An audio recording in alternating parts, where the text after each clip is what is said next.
हर हर महादेव। शिव महापुराण की कथा वाचन में आपका स्वागत है। सभी भक्त जन धर्म लाभ उठाएं। श्री रुद्र संहिता प्रथम खंड छठा अध्याय। ब्रह्मा जी द्वारा शिव तत्व का वर्णन।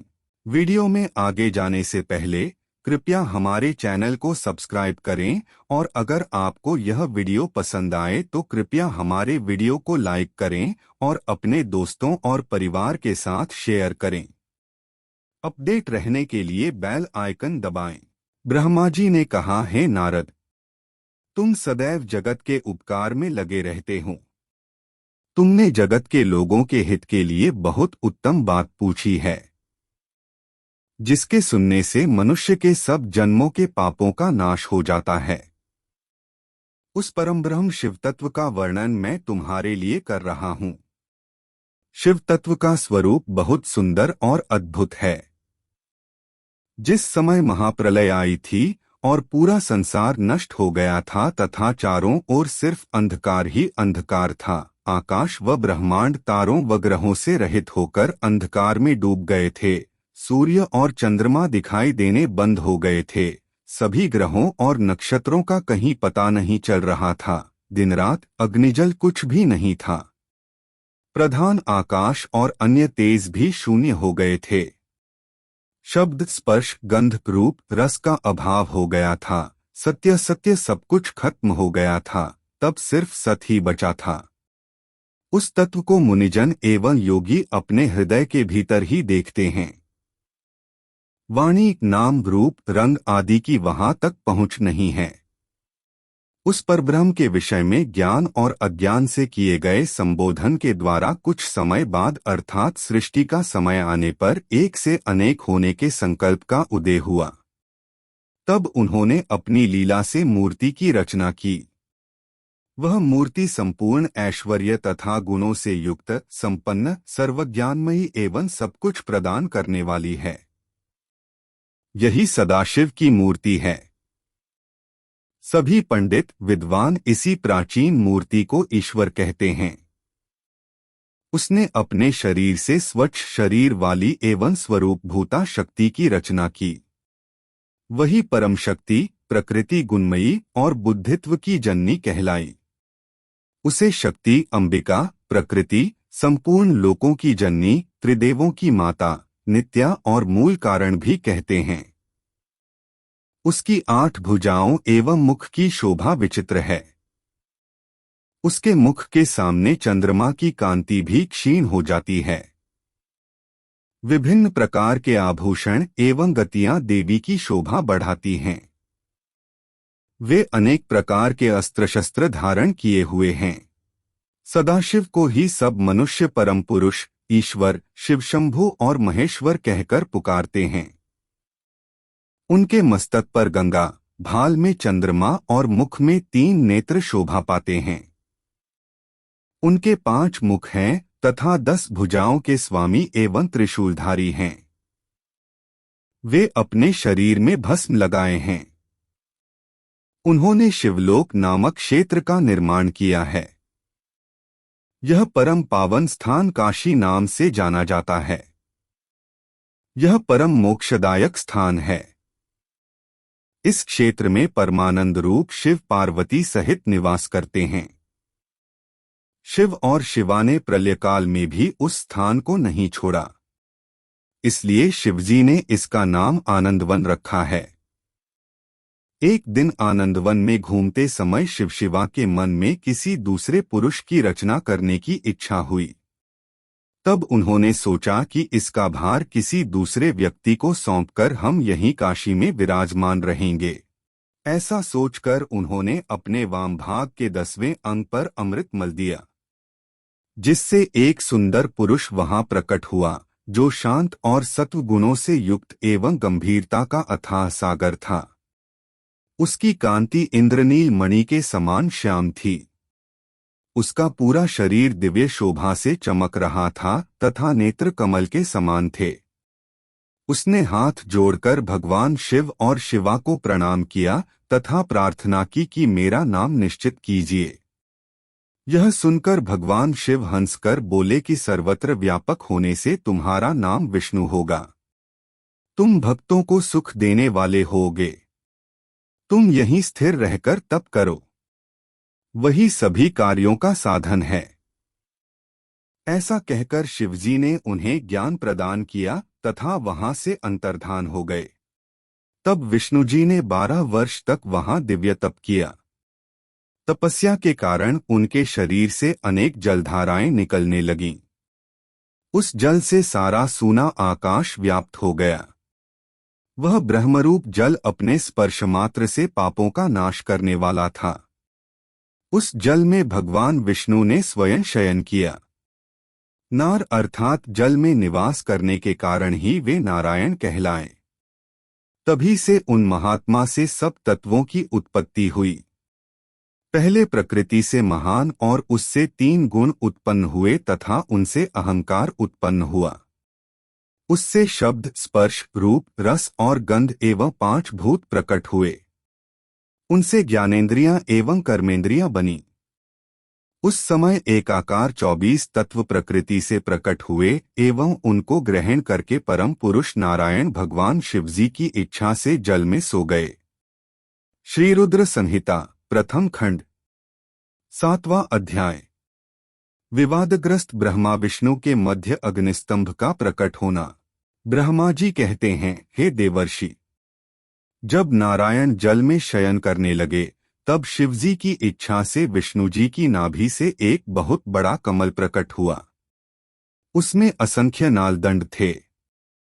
वह पीले रंग का था और उसकी ऊंचाई भी कई योजन थी। कमल सुंदर, अद्भुत और संपूर्ण तत्वों से युक्त था। वह रमणीय और पुण्य दर्शनों के योग्य था। तत्पश्चात भगवान शिव ने मुझे अपने दाहिने अंग से उत्पन्न किया। उन महेश्वर ने अपनी माया से मोहित कर नारायण देव के नाभि कमल में मुझे डाल दिया और लीलापूर्वक मुझे प्रकट किया। इस प्रकार उस कमल से पुत्र के रूप में मुझे जन्म मिला। मेरे 4 मुख लाल मस्तक पर त्रिपुंड धारण किए हुए थे। भगवान शिव की माया से मोहित होने के कारण मेरी ज्ञान शक्ति बहुत दुर्लभ हो गई थी और मुझे कमल के अतिरिक्त और कुछ भी दिखाई नहीं दे रहा था। मैं कौन हूँ? कहाँ से आया हूँ? मेरा कार्य क्या है? मैं किसका पुत्र हूँ? किसने मेरा निर्माण किया है? कुछ इसी प्रकार के प्रश्नों ने मुझे परेशानी में डाल दिया था। कुछ क्षण बाद मुझे बुद्धि प्राप्त हुई और मुझे लगा कि इसका पता लगाना बहुत सरल है। इस कमल का उद्गम स्थान इस जल में नीचे की ओर है और इसके नीचे मैं उस पुरुष को पा सकूंगा जिसने मुझे प्रकट किया है। यह सोचकर एक नाल को पकड़कर मैं 100 वर्षों तक नीचे की ओर उतरता रहा, परंतु फिर भी मैंने कमल की जड़ को नहीं पाया। इसलिए मैं पुनः ऊपर की ओर बढ़ने लगा। बहुत ऊपर जाने पर भी कमल कोश को नहीं पा सका। तब मैं और अधिक परेशान हो गया। उसी समय भगवान शिव की इच्छा से मंगलमयी आकाशवाणी प्रकट हुई। उस वाणी ने कहा, तपस्या करो। उस आकाशवाणी को सुनकर अपने पिता का दर्शन करने हेतु मैंने तपस्या करना आरंभ कर दिया और 12 वर्ष तक घोर तपस्या की। तब 4 भुजाधारी सुंदर नेत्रों से शोभित भगवान विष्णु प्रकट हुए। उन्होंने हाथों में शंख, चक्र, गदा और पद्म धारण कर रखे थे। उनका शरीर श्याम कांति से सुशोभित था। उनके मस्तक पर मुकुट विराजमान था तथा उन्होंने पीतांबर वस्त्र और बहुत से आभूषण धारण किए हुए थे। वे करोड़ों कामदेवों के समान मनोहर दिखाई दे रहे थे और सांवली व सुनहरी आभा से शोभित थे। उन्हें वहां देखकर मुझे बहुत हर्ष व आश्चर्य हुआ। भगवान शिव की लीला से हम दोनों में विवाद छिड़ गया कि हम में बड़ा कौन है। उसी समय हम दोनों के बीच में एक ज्योतिर्मय लिंग प्रकट हो गया। हमने उसका पता लगाने का निश्चय किया। मैंने ऊपर की ओर और विष्णुजी ने नीचे की ओर। उस स्तंभ के आरंभ और अंत का पता लगाने के लिए चलना आरंभ किया, परंतु हम दोनों को उस स्तंभ का कोई और छोर नहीं मिला। थककर हम दोनों अपने उसी स्थान पर आ गए। हम दोनों ही शिवजी की माया से मोहित थे। श्री हरि ने सभी ओर से परमेश्वर शिव को प्रणाम किया। ध्यान करने पर भी हमें कुछ ज्ञात न हो सका। तब मैंने और श्री हरि ने अपने मन को शुद्ध करते हुए अग्नि स्तंभ को प्रणाम किया। हम दोनों कहने लगे, महाप्रभु, हम आपके स्वरूप को नहीं जानते। आप जो भी हैं, हम आपको नमस्कार करते हैं। आप शीघ्र ही हमें अपने असली रूप में दर्शन दें। इस प्रकार हम दोनों अपने अहंकार को भूलकर भगवान शिव को नमस्कार करने लगे। ऐसा करते हुए 100 वर्ष बीत गए। श्री रुद्र संहिता प्रथम खंड 8वां अध्याय। ब्रह्मा विष्णु को भगवान शिव के दर्शन। ब्रह्मा जी बोले, मुनिश्रेष्ठ नारद, हम दोनों देवता घमंड को भूलकर निरंतर भगवान शिव का स्मरण करने लगे। हमारे मन में ज्योतिर्लिंग के रूप में प्रकट परमेश्वर के वास्तविक रूप का दर्शन करने की इच्छा और प्रबल हो गई। शिव शंकर गरीबों के प्रतिपालक, अहंकारियों के गर्व को चूर करने वाले तथा सबके अविनाशी प्रभु हैं। वे हम पर दया करते हुए हमारी उपासना से प्रसन्न हो गए। उस समय वहां उन सुरश्रेष्ठ से ओम नाद स्पष्ट रूप से सुनाई देता था। उस नाद के विषय में मैं और विष्णु जी दोनों यही सोच रहे थे कि यह कहाँ से सुनाई पड़ रहा है। उन्होंने लिंग के दक्षिण भाग में सनातन आदिवर्ण आकार का दर्शन किया, उत्तर भाग में उकार का, मध्य भाग में मकार का और अंत में ओम नाद का साक्षात दर्शन एवं अनुभव किया। दक्षिण भाग में प्रकट हुए आकार का सूर्य मंडल के समान तेजोमय रूप देखकर जब उन्होंने उत्तर भाग में देखा तो वह अग्नि के समान दीप्तिशाली दिखाई दिया।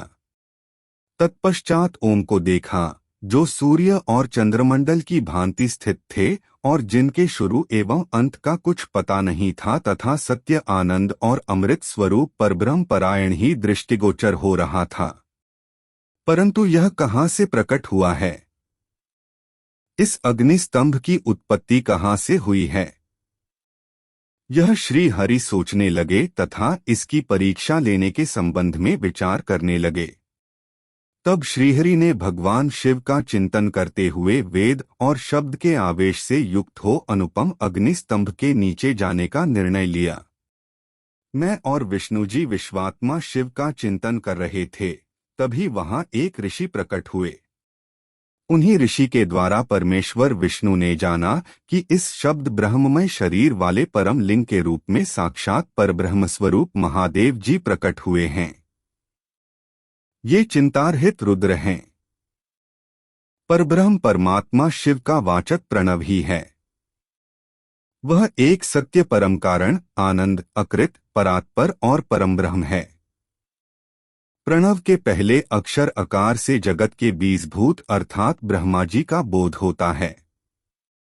दूसरे अक्षर उकार से सभी के कारण श्रीहरि विष्णु का बोध होता है। तीसरा अक्षर मकार से भगवान शिव का ज्ञान होता है। अकार सृष्टिकर्ता, उकार मोह में डालने वाला और मकार नित्य अनुग्रह करने वाला है। मकार अर्थात भगवान शिव बीजी अर्थात बीज के स्वामी हैं, तो अकार अर्थात ब्रह्मा जी बीज हैं। उकार अर्थात विष्णु जी योनि हैं। महेश्वर बीजी, बीज और योनि हैं। इन सभी को नाद कहा गया है। बीजी अपने बीज को अनेक रूपों में विभक्त करते हैं। बीजी भगवान शिव के लिंग से उकार रूप योनि में स्थापित होकर चारों तरफ ऊपर की ओर बढ़ने लगा। वह दिव्य अंड कई वर्षों तक जल में रहा। हजारों वर्ष के बाद भगवान शिव ने इस अंड को 2 भागों में विभक्त कर दिया। तब इसके 2 भागों में से पहला सुवर्णमय कपाल ऊपर की ओर स्थित हो गया, जिससे स्वर्गलोक उत्पन्न हुआ तथा कपाल के नीचे के भाग से 5 तत्वों वाली पृथ्वी प्रकट हुई।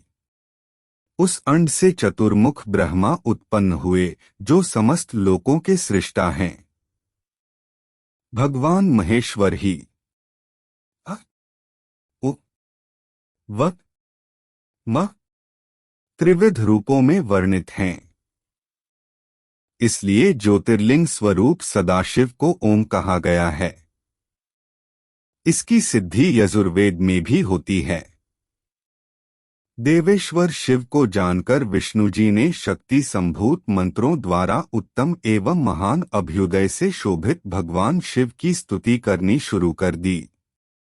इसी समय मैंने और विश्वपालक भगवान विष्णु ने एक अद्भुत व सुंदर रूप देखा, जिसके 5 मुख, 10 भुजा, कपूर के समान गौरवर्ण, परम कांतिमय, अनेक आभूषणों से विभूषित, महान, उदार, महावीर्यवान और महापुरुषों के लक्षणों से युक्त था और जिसके दर्शन पाकर मैं और विष्णु जी धन्य हो गए। तब परमेश्वर महादेव भगवान प्रसन्न होकर अपने दिव्यमय रूप में स्थित हो गए। आकार उनका मस्तक और आकार ललाट है। इकार दाहिना और इकार बायां नेत्र है। उकार दाहिना और उकार बायां कान है। ऋकार दायां और ऋकार बायां गाल है। लिंग उनकी नाक के छिद्र हैं। एकार और ऐकार उनके दोनों होंठ हैं। ओकार और औकार उनकी दोनों दंत पंक्तियां हैं। और देवाधिदेव शिव के तालु हैं। क आदि 5 अक्षर उनके दाहिने 5 हाथ हैं और च आदि बाएं 5 हाथ हैं। त और ट से शुरू 5 अक्षर उनके पैर हैं। पकार पेट है, फकार दाहिना और बकार बायां पार्श्व भाग है। भकार कंधा, मकार हृदय है। हकार नाभि है। यसे सतक के 7 अक्षर 7 धातुएं हैं जिनसे भगवान शिव का शरीर बना है। इस प्रकार भगवान महादेव व भगवती उमा के दर्शन कर हम दोनों कृतार्थ हो गए। हमने उनके चरणों में प्रणाम किया, तब हमें 5 कलाओं से युक्तकार जनित मंत्र का साक्षात्कार हुआ। तत्पश्चात महादेव जी ओम तत्वमसि महावाक्य दृष्टिगोचर हुआ, जो परम उत्तम मंत्र रूप है। इसके बाद धर्म और अर्थ का साधक बुद्धि स्वरूप 24 अक्षरीय गायत्री मंत्र प्रकट हुआ, जो पुरुषार्थ रूपी फल देने वाला है। तत्पश्चात मृत्युंजय मंत्र, फिर पंचाक्षर मंत्र तथा दक्षिणामूर्ति व चिंतामणि का साक्षात्कार हुआ। इन 5 मंत्रों को विष्णु भगवान ने ग्रहण कर जपना आरंभ किया। ईशो के मुकुट मणि ईशान हैं, जो पुरातत्व पुरुष हैं, हृदय को प्रिय लगने वाले, जिनके चरण सुंदर हैं, जो सांप को आभूषण के रूप में धारण करते हैं, जिनके पैर व नेत्र सभी ओर हैं, जो मुझ ब्रह्मा के अधिपति, कल्याणकारी तथा सृष्टि पालन एवं संहार करने वाले हैं। उन वरदायक शिव की मेरे साथ भगवान विष्णु ने प्रिय वचनों द्वारा संतुष्ट चित्त से स्तुति की। श्री रुद्र संहिता प्रथम खंड 9वां अध्याय। देवी उमा एवं भगवान शिव का प्राकट्य एवं उपदेश देना। ब्रह्मा जी बोले, नारद, भगवान विष्णु द्वारा की गई अपनी स्तुति सुनकर कल्याणमयी शिव बहुत प्रसन्न हुए और देवी उमा सहित वहां प्रकट हो गए। भगवान शिव के 5 मुख थे और हर मुख में 3-3 नेत्र थे। मस्तक में चंद्रमा, सिर पर जटा तथा संपूर्ण अंगों में विभूति लगा रखी थी। 10 भुजा वाले गले में नीलकंठ आभूषणों से विभूषित और माथे पर भस्म का त्रिपुंड लगाए थे। उनका यह रूप मन को मोहित करने वाला और परम आनंदमयी था। महादेव जी के साथ भगवती उमा ने भी हमें दर्शन दिए। उनको देखकर मैंने और विष्णु जी पुनः उनकी स्तुति करनी शुरू कर दी। तब पापों का नाश करने वाले तथा अपने भक्तों पर सदा कृपादृष्टि रखने वाले महेश्वर ने मुझे और भगवान विष्णु को श्वास से वेद का उपदेश दिया। तत्पश्चात उन्होंने हमें गुप्त ज्ञान प्रदान किया। वेद का ज्ञान प्राप्त कर कृतार्थ हुए विष्णु जी और मैंने भगवान शिव और देवी के सामने अपने दोनों हाथ जोड़कर नमस्कार किया तथा प्रार्थना की। विष्णु जी ने पूछा, हे देव, आप किस प्रकार प्रसन्न होते हैं तथा किस प्रकार आपकी पूजा और ध्यान करना चाहिए? कृपया कर हमें इसके बारे में बताएं तथा सदुपदेश देकर धन्य करें। ब्रह्मा जी कहते हैं, नारद, इस प्रकार श्रीहरि की यह बात सुनकर अत्यंत प्रसन्न हुए कृपानिधान शिव ने प्रीतिपूर्वक यह बात की। श्री शिव बोले, मैं तुम दोनों की भक्ति से बहुत प्रसन्न हूँ। मेरे इसी रूप का पूजन व चिंतन करना चाहिए। तुम दोनों महाबली हो। मेरे दाएं बाएं अंगों से तुम प्रकट हुए हो। लोकपिता ब्रह्मा मेरे दाहिने पार्श्व से और पालनहार विष्णु मेरे बाएं पार्श्व से प्रकट हुए हो। मैं तुम पर भली भांति प्रसन्न हूँ और तुम्हें मनोवांछित फल देता हूँ। तुम दोनों की भक्ति सुदृढ़ हो। मेरी आज्ञा का पालन करते हुए ब्रह्मा जी आप जगत की रचना करें तथा भक्त विष्णु जी आप इस जगत का पालन करें। भगवान विष्णु बोले, प्रभो, यदि आपके हृदय में हमारी भक्ति से प्रीति उत्पन्न हुई है और आप हम पर प्रसन्न होकर हमें वर देना चाहते हैं, तो हम यही वर मांगते हैं कि हमारे हृदय में सदैव आपकी अनन्य एवं अविचल भक्ति बनी रहे। ब्रह्मा जी बोले, नारद, विष्णु जी की यह बात सुनकर भगवान शंकर प्रसन्न हुए। तब हमने दोनों हाथ जोड़कर उन्हें प्रणाम किया। शिवजी कहते हैं, मैं सृष्टि, पालन और संहार का करता हूँ। मेरा स्वरूप सगुण और निर्गुण है। मैं ही सच्चिदानंद निर्विकार परमब्रह्म और परमात्मा हूँ। सृष्टि की रचना, रक्षा और प्रलयरूप गुणों के कारण मैं ही ब्रह्मा, विष्णु और रुद्र नाम धारण कर 3 रूपों में विभक्त हुआ हूँ। मैं भक्त वत्सल हूँ और भक्तों की प्रार्थना को सदैव पूरी करता हूँ। मेरे इसी अंश से रुद्र की उत्पत्ति होगी। पूजा की विधि विधान की दृष्टि से हम में कोई अंतर नहीं होगा। विष्णु, ब्रह्मा और रुद्र तीनों एक रूप होंगे। इनमें भेद नहीं है। इनमें जो भेद मानेगा वह घोर नरक को भोगेगा।